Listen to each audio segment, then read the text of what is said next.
Hi hello ನಮಸ್ತೆ news 18 digital ಕಾಂಟೆಂಟ್ಗೆ ಸ್ವಾಗತ. ನಾನು ಪ್ರಗತಿ ಶೆಟ್ಟಿ.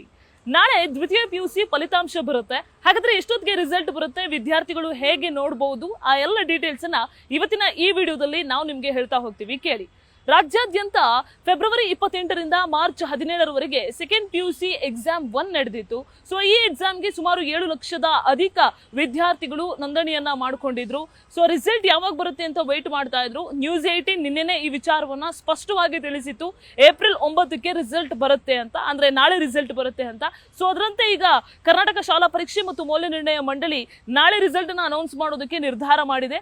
ಏಪ್ರಿಲ್ 9ರ ಮಧ್ಯಾಹ್ನ 3 ಗಂಟೆಗೆ ಮೊದಲು ರಿಸಲ್ಟ್ ಅನೌನ್ಸ್ ಆಗುತ್ತೆ. ಅಂದ್ರೆ ಶಿಕ್ಷಣ ಇಲಾಖೆಯ ಅಧಿಕೃತವಾದಂತಹ ವೆಬ್ಸೈಟ್ ನಲ್ಲಿ ಮೊದಲು ಈ ಒಂದು ರಿಸಲ್ಟ್ ಅನೌನ್ಸ್ ಆಗುತ್ತೆ. ವಿದ್ಯಾರ್ಥಿಗಳು ನೋಡೋದಕ್ಕೆ ಅವಕಾಶ ಇರುತ್ತೆ.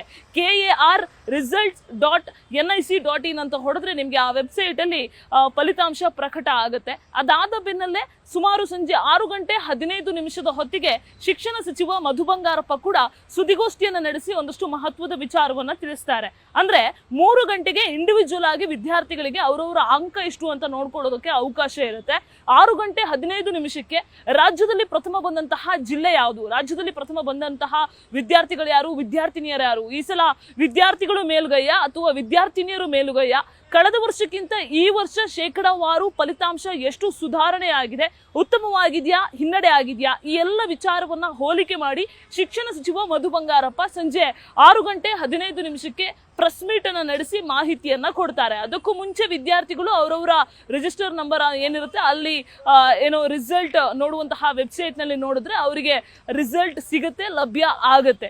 ಸೊ ಸುಮಾರು ಒಂದಷ್ಟು ಈ ಸಲ ಬದಲಾವಣೆ ಮಾಡಲಾಗಿದೆ. ಏನಪ್ಪಾ ಅಂತ ಹೇಳಿದ್ರೆ ಡಿಜಿ ಲಾಕರ್ ನಲ್ಲಿ ಇದೇ ಪ್ರಥಮ ಬಾರಿಗೆ ವಿದ್ಯಾರ್ಥಿಗಳ ಅಂಕವನ್ನ ಕಳಿಸಲಾಗುತ್ತೆ. ಸೊ ಎಲ್ಲಾ ಕಾಲೇಜ್ಗಳಿಗೂ ಕೂಡ ಸಂಜೆ 3 ಗಂಟೆಯ ಹೊತ್ತಿಗೆನೆ ಎಕ್ಸಾಮ್ ರಿಸಲ್ಟ್ ಲಭ್ಯ ಆಗುತ್ತೆ. ಯಾರು ಕೂಡ ಪ್ಯಾನಿಕ್ ಆಗುವಂತಹ ಅವಶ್ಯಕತೆ ಇಲ್ಲ.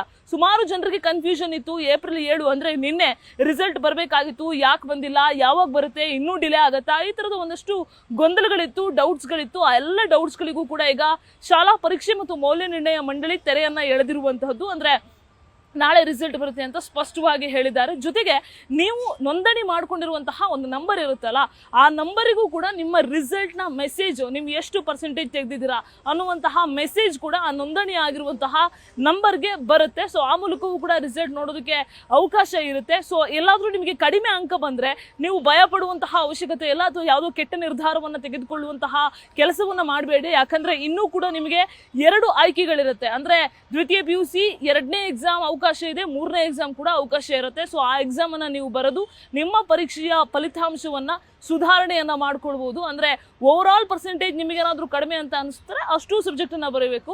ಇಲ್ಲ ನನಗೆ ಪರ್ಟಿಕ್ಯುಲರ್ ಆಗಿ ಇದೊಂದು ಸಬ್ಜೆಕ್ಟ್ ಅಲ್ಲಿ ನನಗೆ ಕಡಿಮೆ ಅಂತ ಅನಿಸ್ತು, ಯಾವುದೋ ಒಂದು ಸಬ್ಜೆಕ್ಟ್ ನನಗೆ ಜಾಸ್ತಿ ಮಾರ್ಕ್ಸ್ ಬೇಕಿತ್ತು ಅಂತ ಅನಿಸ್ತು ಅಂದ್ರೆ ಆ ಸಬ್ಜೆಕ್ಟ್ ಅನ್ನ ನೀವು ಮತ್ತೆ ಎಕ್ಸಾಮ್ ಅನ್ನ ಬರೆಯೋದಕ್ಕೆ ಅವಕಾಶ ಇರುತ್ತೆ. ವಿಷಯವಾರು ನೀವು ಉತ್ತಮ ಅಂಕವನ್ನ ಪಡ್ಕೊಳ್ಳೋದಕ್ಕೆ ಅವಕಾಶ ಇರುತ್ತೆ. ಸೊ ಯಾರು ಕೂಡ ಪ್ಯಾನಿಕ್ ಆಗುವಂತಹ ಅವಶ್ಯಕತೆ ಇಲ್ಲ.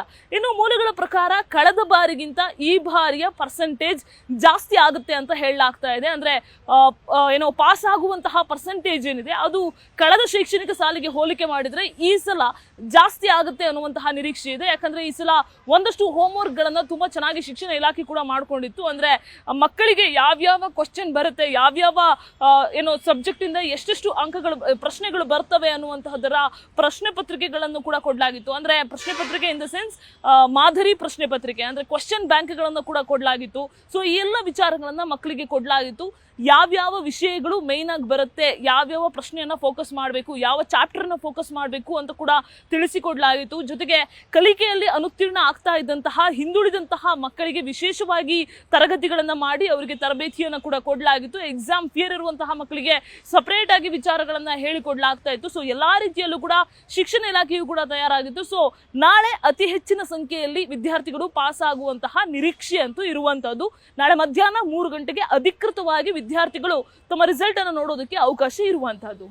ನಿರ್ಭೀತ, ನಿಷ್ಪಕ್ಷಪಾತ, ವಿಶ್ವಾಸಾರ್ಹ ಸುದ್ದಿಗಳಿಗೆ ಮತ್ತೊಂದು ಹೆಸರಾಗಿರುವಂತ ನ್ಯೂಸ್ 18 ಕನ್ನಡ ಈಗ ಆಪ್ನಲ್ಲೂ ಲಭ್ಯವಿದೆ. ದಯವಿಟ್ಟು ಇಲ್ಲಿರುವಂತ QR ಕೋಡ್ ಸ್ಕ್ಯಾನ್ ಮಾಡಿಕೊಂಡು ಆಪ್ ಡೌನ್ಲೋಡ್ ಮಾಡೋದಕ್ಕೆ ಮರಿಬೇಡಿ. ನಿಮ್ಮ ಬೆಂಬಲ ಹೀಗೆ ಸದಾ ನಮ್ಮೊಂದಿಗಿರಲಿ. ಧನ್ಯವಾದ.